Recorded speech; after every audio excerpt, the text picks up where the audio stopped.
with Nature Fest, again, to put into context, again, going back to the quote, trying to figure out how can we mobilize humanity into effective action at a local level that's optimized per region, as quickly as possible.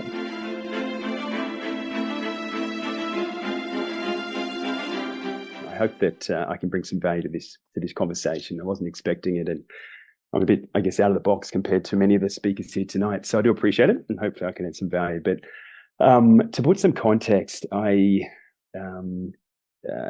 initially pulled out of this summit because there was a fit enough. But I hope again that I can.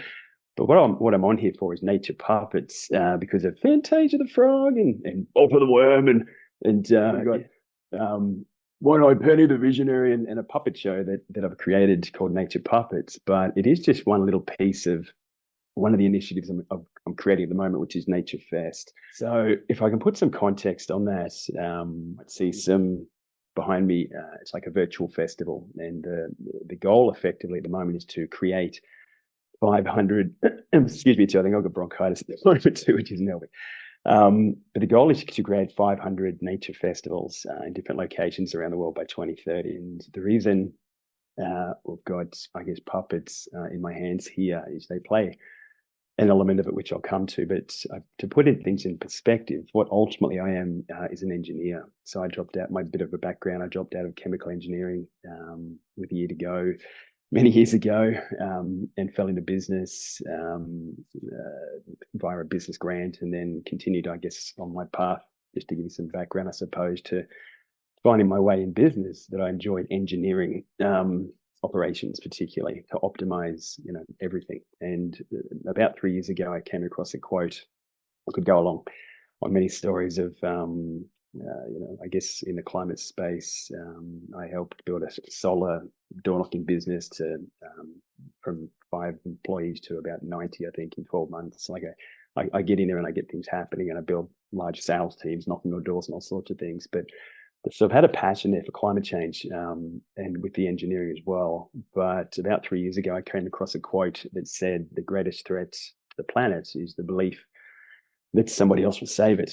And I thought, I don't know anybody that knows how to save the whole world and the planet. The temperature's still going up. And so I put on my magic hat and thought, I've got nothing else to do at the time. I just closed down a business I was running, and I thought, I'm gonna see what I can do to help, and just assumed that actually nobody, knows how to turn this thing around at the moment. And that was a pretty confronting moment. It's not that big, but might be able to see this Nature Fest poster, which is the same one as I've got behind me. The puppets you'll see at the top left, which I'll bring some context to. I'm conscious of time. I could talk for days, to be honest.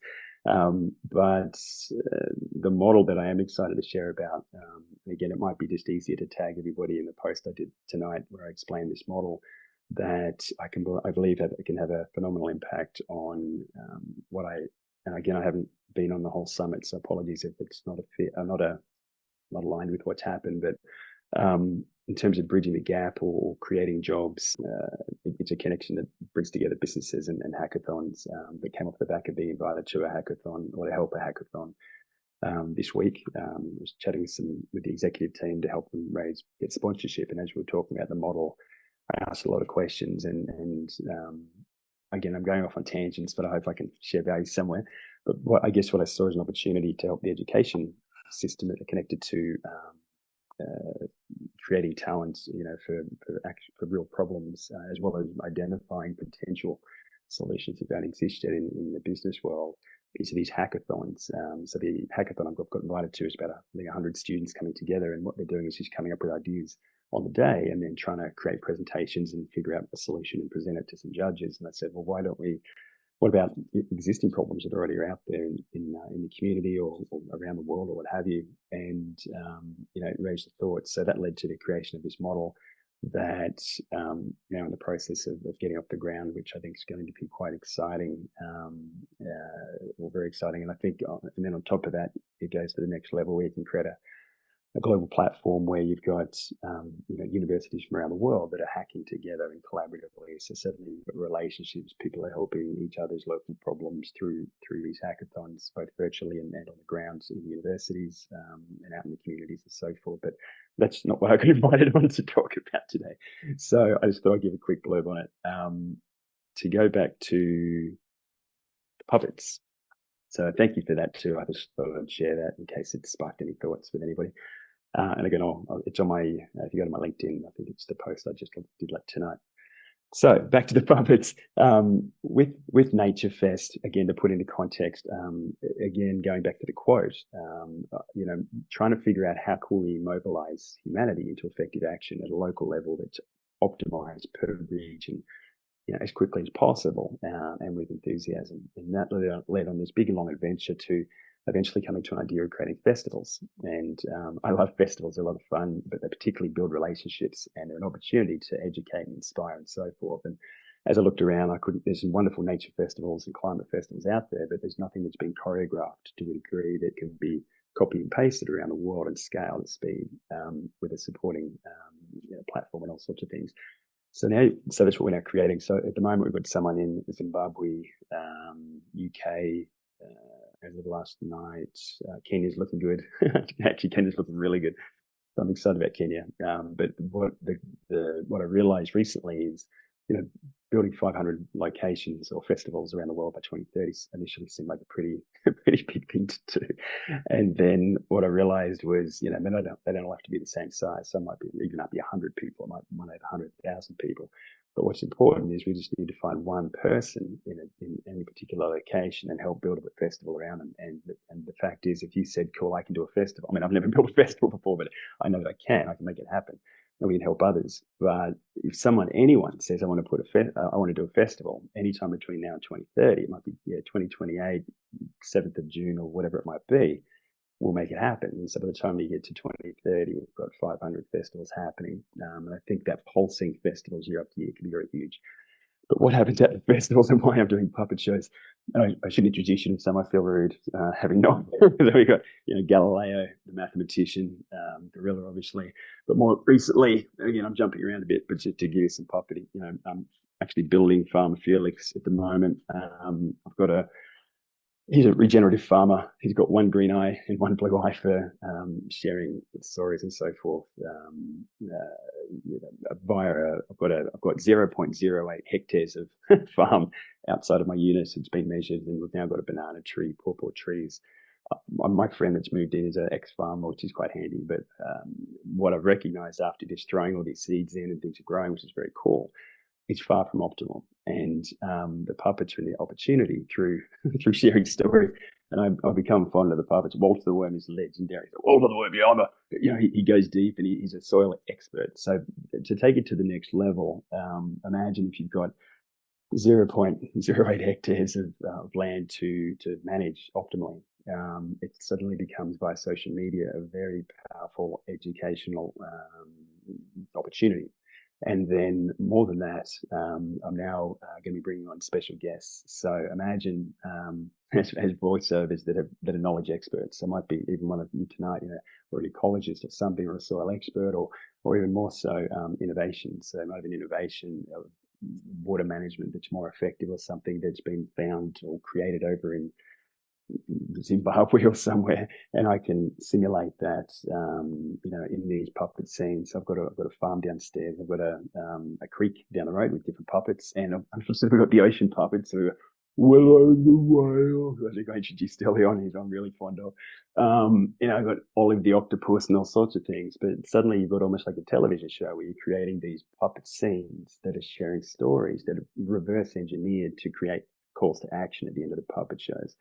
And beyond that, particularly, it can be used as an opportunity to promote and again get engagement from the business community, from the general public of initiatives, and coming, whether it's Nature Fest initiatives or any initiatives that are local or what have you, but also these innovations. So imagine if I'm doing a puppet show in the ocean with this is Tallulah the turtle. And the challenging thing at the moment with the puppets is I've got so many different voices, so many different puppets, you get confused after a while. But Tallulah, she's kind of like that kind of person, and the voiceovers are now, I've conceptualized it. It's all ready to go. There's just a lot of things happening at the moment, so I haven't gone down the path too much. But the innovation one is really, I think, really powerful because even policy. So I've got a couple of policy experts lined up, or I'm chatting to one in Africa and another one somewhere where one of them is a water policy expert. And so imagine the creek. And in fact, another example was Dylan the dolphin. So Dylan the dolphin, I'm working with someone in Pakistan who's a lovely man called Basham, who's working with his community on the Indus River. It's terribly polluted, and they're looking at the agriculture surrounding it and all these sorts of things. And suddenly, to help bring awareness, it's like I said, I mean, why don't they help create a puppet show? And one of their key initiatives is trying to create these little dams. Thousands. I'm just trying to give you an example of the puppets. All these dams and so forth. So we're going to create a story and actually create little dams down the creek where Dylan the dolphin and other puppets can start to share the story and even start to engage locally. So I've got this. He's a bit of a badass, pardon the French, but I've got Carl the koala who just wants to get stuff done, and he's really hardcore. And so he's now reaching out. I actually, funnily enough, I just do them at the moment. I just improvise. So I just kind of jump in and start creating the stories. So we reached out to script writers at the moment, but because I improvise along the way, sometimes things happen. And Carl the koala recognised that we need to speak to the local government during the puppet show. So I've now reached out to the local government and going to get them involved in future projects. So the puppets are pretty amazing for many reasons, but most importantly, they're duplicatable, as is everything on this list. So I think it was you, Toyin, that might have mentioned painting or all of these different things that we've got skills for. Some people might want to be a puppeteer, create a puppet show. So suddenly we can have and building it in a way that it can be duplicated. So then instead of just Peter Clayton doing puppets, nature puppets, you've got 1,000 Peter Claytons around the world doing puppet shows that are relevant in their areas and so forth. So that's the puppets. In terms of music, so I've creating a band called Nature Boom. Woo, Nature Boom. I love Nature Boom. And as of this morning, we've now got a bass guitarist. So it's about 50 songs. So that's off and moving, which I'm very excited about. Go Nature Boom, which is obviously about nature booming as well as Nature Boom. To perform at the festivals, but the music's another one. So I've got a growing number of people that are musicians in the climate space and inspiring others to create music. And I think I can imagine again 500 festivals where all it is nature, and you've got nature musicians. Music's a very powerful thing to educate, inspire, and just bring people together. So that's the music side. What else can we see here? Comedy, comedy's cool. So why I'm playing with puppets, just going back a step, is I'm just beginning to demonstrate now, I guess, the models that I've created because I believe they can be significant, a big help. And with Nature Fest, as well as the hackathon model, and I've also got another initiative called Planet Partners, which if I get a chance, share really briefly today as well, because it's a bit connected. Where it's a matchmaking operation for consultants that are circular economy consultants, sustainability consultants, ESG consultants, and they're match made with businesses that need that service at that point in time.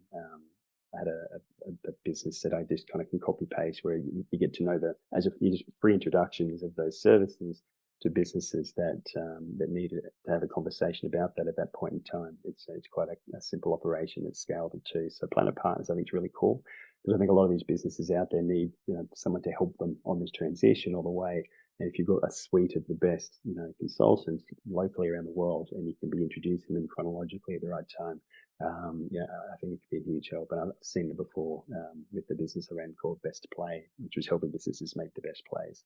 So that's exciting. What else is going on?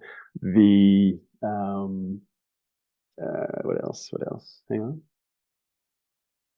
Yeah, so the Planet University. Let's is that what's next? So I'm a bit scribbly here.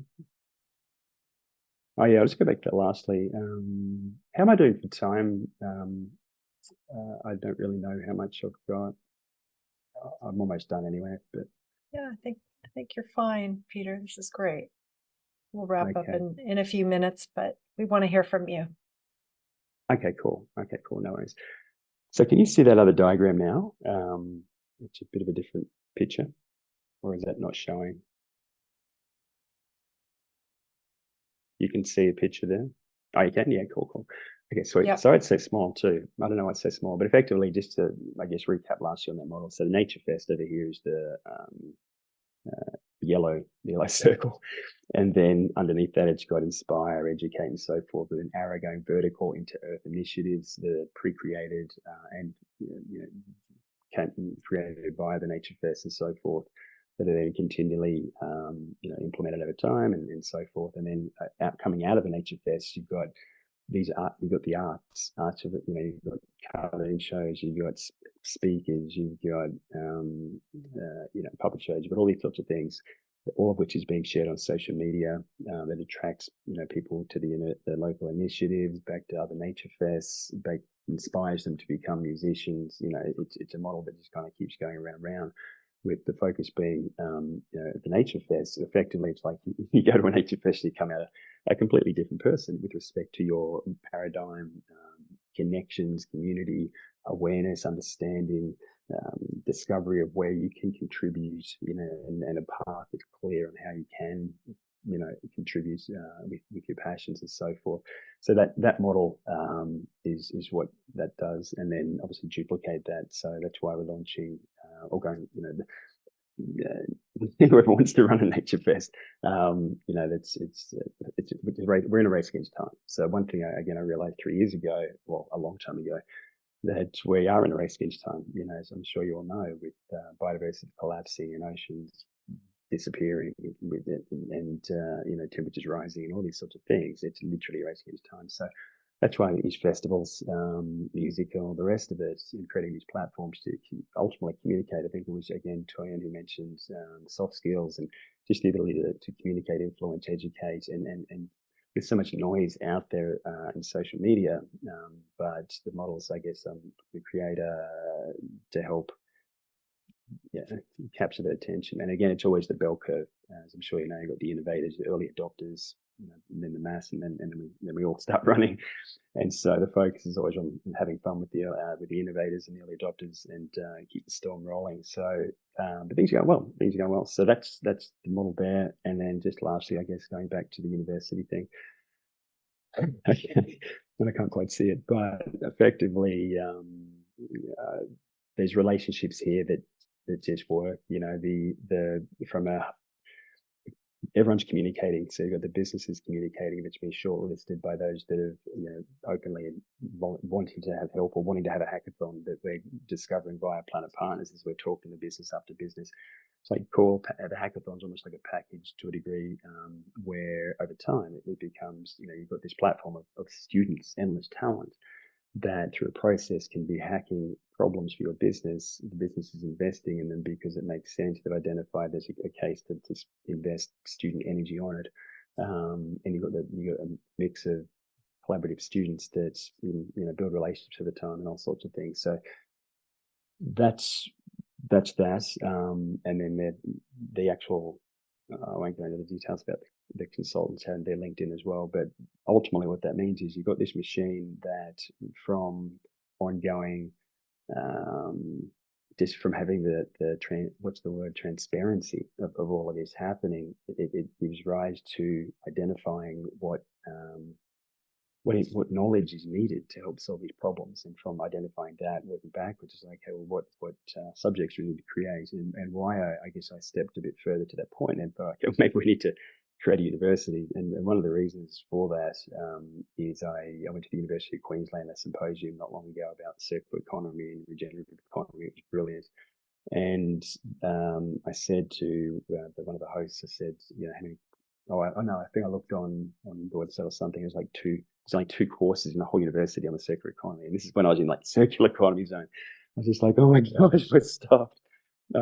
Because again, from the circular, they're measuring it around the world now. We're going backwards, and I thought, okay, this isn't cool. So, um, uh, and what I recognize, I guess, universities take time, to shift because they're large, and so anyway, I think there's, but at the same time, they're just probably faster than creating another university to just help universities create this content that's needed over time in these particular areas, within the business world, because I think it's just one of the opportunities to make an impact in students, and at the same time creating jobs, where they're through either those businesses as they're needing interns and actually employees to implement these solutions, as well as identifying businesses that can be created that again creates more employment and so forth to help solve more problems. So if anyone wants to talk about that one, I've created a group chat on LinkedIn that we're working on that one now. And there's also a group chat which is a lot larger, it's about 30 or 40 in now, with Nature Fest. So if you've got interest in any of the Nature Fest things as well, whether you want to be a comedian or um, obviously, just reach out to, because but I continue to share my story on LinkedIn and will forevermore. So that's one way too, you can see what's happening. But that's all I've got. Thank you for the time. Hope that was on topic to a degree. Excellent. And I know Ophelia is wishing to say thank you and has a network outage, but I really appreciate your role, Ophelia, and thank you, Peter. 5 a.m. in the morning. I mean, that's dedication to sharing with us.